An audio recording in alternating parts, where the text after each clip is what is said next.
Do people in Chicago really prepare for winter? Yes, we do. Make sure you have the most of what you need before the season starts. As the season progresses, it becomes a little more difficult to find things. So in this video, I'm going to go over the 7 ways to prepare for winter in the Chicago suburbs, along with some very specific details. Hi, this is Kimberly DiPrima, a realtor with Option Realty Group here in Chicago's western burbs, known as the Fox Valley. Thank you for tuning back in today. All true Chicagoans know the adage that if you don't like the weather, wait 5 minutes and it'll change. That's because our weather varies so often. In the western burbs, it's totally different than what goes on downtown, or the northern burbs, or even in the southern burbs. You've probably heard a lot about the cold and the snow, where there are snow days and the schools are closed, and you've heard about the polar vortex. But there's also some less discussed variety, some mild Chicago winter days, where it's 65 degrees in the middle of January, and we're outside grilling. To get an idea of how wacky the Chicago weather can be, consider this. It snowed on Halloween in 2014 and in 2019. You heard me, Halloween, not on Christmas. So of the 7 ways to prepare for winter, we're going to start with number 1 first, being preparing your home for winter. That's because I'm kind of into homes, right? Anyhow, let's take these steps to keep your home safe and warm during the winter months. The first thing would be to winterize. Install weather stripping, insulation, storm doors, insulate the water lines that run along the exterior walls, make sure the gutters are cleaned out and there's no roof leaks. Check for any gaps around the windows and the door frames. And if there's any gaps that are any larger than a credit card size, you're going to lose a tremendous amount of heat. So use silicone caulk on those outside windows and door frames to fill those gaps. The next thing I suggest in the home would be reversing your ceiling fans.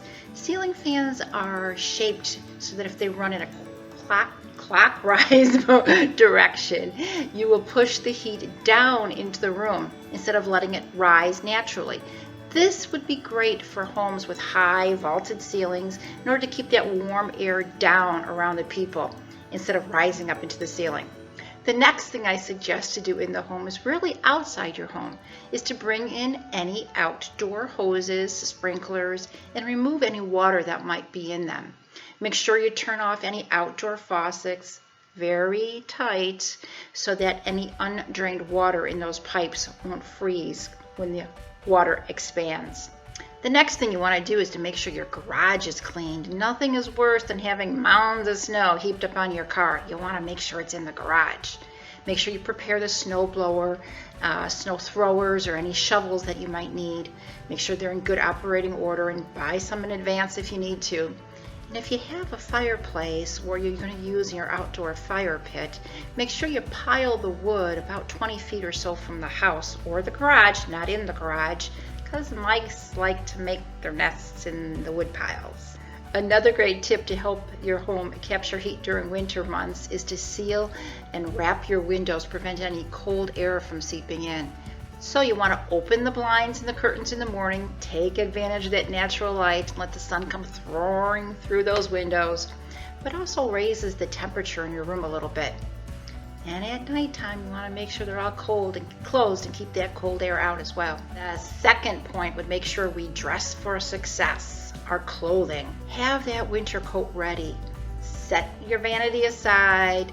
The right kind of coat is what will help keep you safe, warm, and feeling well. And if it's a little big, it helps to be able to layer underneath it. The puffier the coat, the better. The same goes for your footwear. Practical snow boots are an absolute must.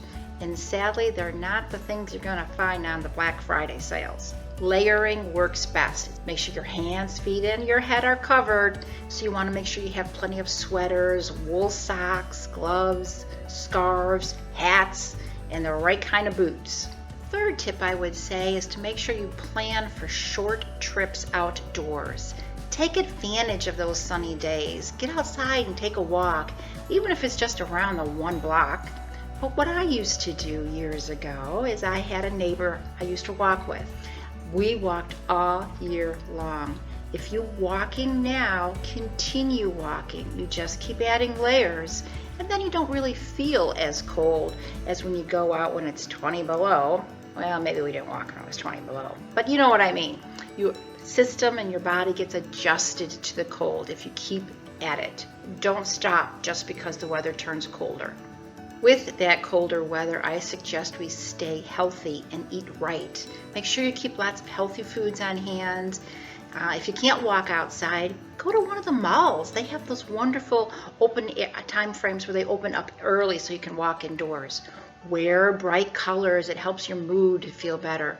Make sure you take your vitamins. And if you go to the gym, have an accountability partner so you go together. It gets you motivated out the house on those cold days. The next way to prepare for winter in the Chicago burbs would be to stay happy inside your home. Get ready to hibernate.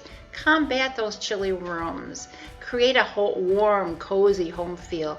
Put on extra blankets and pillows on the couch and make it feel nice and warm and cozy. I used to always do is have a timer on the lamp in the living room so that when I came home in the dark, it wasn't dark in the home.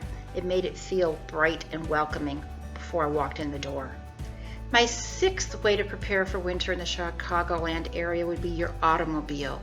Make sure it's prepared. Make sure you've got good treads on your tires. Make sure it's got a good battery, that it's going to start properly, that we don't have a problem with our starters. Brush up on those winter driving skills. I always stash some essentials in my vehicle. Protein bars, any kind of non-perishable foods, bottled water. You got to take it in and out, it does freeze.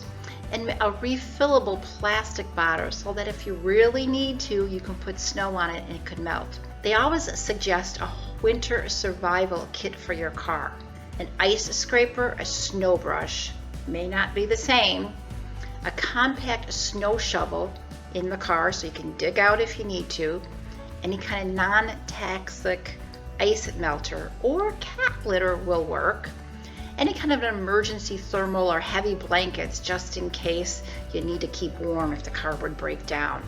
Jumper cables, a first aid kit, which should have some hand warmers in them. They're those little things that you kind of crack them open and you put them inside your gloves. If you're going on a long trip, you might want an extra container of gasoline, any kind of tow straps, coolant, windshield wiper fluid, and any of the kind of car tools that you might need. Check below for the link for the Winter Survival Guide in the Chicago area. My seventh point on how to prepare for winter is to consider your mind and your well-being of your mind. Make plans, have something to look forward to. Go to a conservatory where it's nice and warm and cozy inside. Plan a vacation or go on a vacation. I've never gone anywhere in January or February, but I know a lot of people who do. Wonderful time to go to the Florida beaches. You're also going to want to make sure that you stock up on moisturizers and skin hydrating products like a little lip gloss and things like that, so your skin and your lips can stay dry and smooth throughout the winter. How do you prepare for winter? Do you have any other tips that aren't on this list that I made? Go ahead and share them in the comments below. That was my stomach gurgling. Go ahead and make sure you subscribe to this channel. See you next time. God bless.